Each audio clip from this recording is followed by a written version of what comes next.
बिस्मिल्लाहिर्रहमानिर्रहीम। अस्सलाम वालेकुम। कैसे हैं आप सब? उम्मीद है कि आप सब खैरियत से होंगे।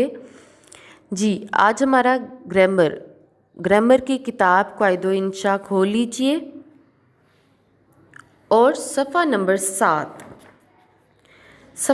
7 पर हमने सफ़ा नंबर 6 पर किया था लफ्ज़ की इक़साम कि लफ्ज़ की कितनी इक़साम है। लफ्ज़ की 2 इक़साम हैं, कलमा और मुहम्मिल, जिसमें हमने पढ़ा था कि कलमा बामानी लफ्ज़ को कहते हैं, यानी कि जिसका कोई मानी हो, और मुहम्मिल बेमानी लफ्ज़ को कहते हैं जिसका कोई मतलब ना हो। तो यहाँ पे आज हम इसकी मश्क करेंगे। मश्क में सवाल नंबर 1 है, दर्ज झेल जुमलों में से कलमा और मुहम्मिल चुनिए। नंबर 1, इस हवेली में भूत प्रेत का साया है। यहाँ पे भूत जो है वो कलमा है और प्रेत जो है वो मुहम्मिल है, क्योंकि भूत जो है उसका कोई ना कोई मतलब है, जबकि प्रेत जो है उसका कोई मतलब नहीं है, ये सिर्फ कलमा के साथ लगाया गया है।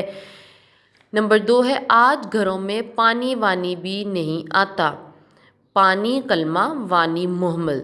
नंबर 3, झूठ मूठ के बहाने ना बनाओ। झूठ यहाँ पे कलमा है और मूठ यहाँ पे मुहम्मिल है।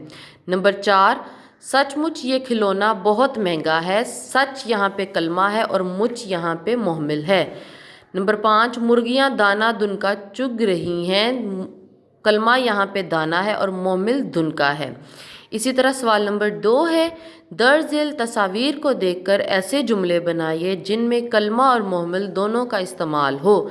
यहाँ पे 5 तस्वीरें दी गई हैं और इसके साथ आपने 5 जुमले बनाने हैं जिनमें कलमा और मुहम्मिल दोनों का इस्तेमाल होना चाहिए। सबसे पहले वाली तस्वीर में बच्चे टीवी देख रहे हैं, तो हमने इसका जुमला बनाना है, बच्चे टीवी शीवी देख रहे हैं।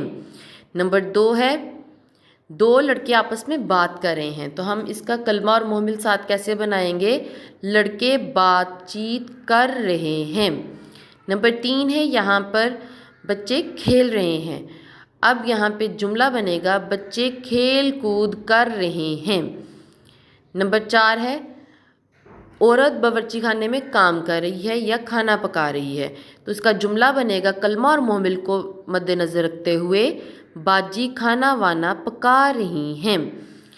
नंबर 5वां है, एक चिड़िया है जो कि दाना चुग रही है, तो हम इसका जुमला कलमा और मुहम्मिल को मद्देनज़र रखते हुए बनाएंगे, चिड़िया दाना दुनका चुन रही है।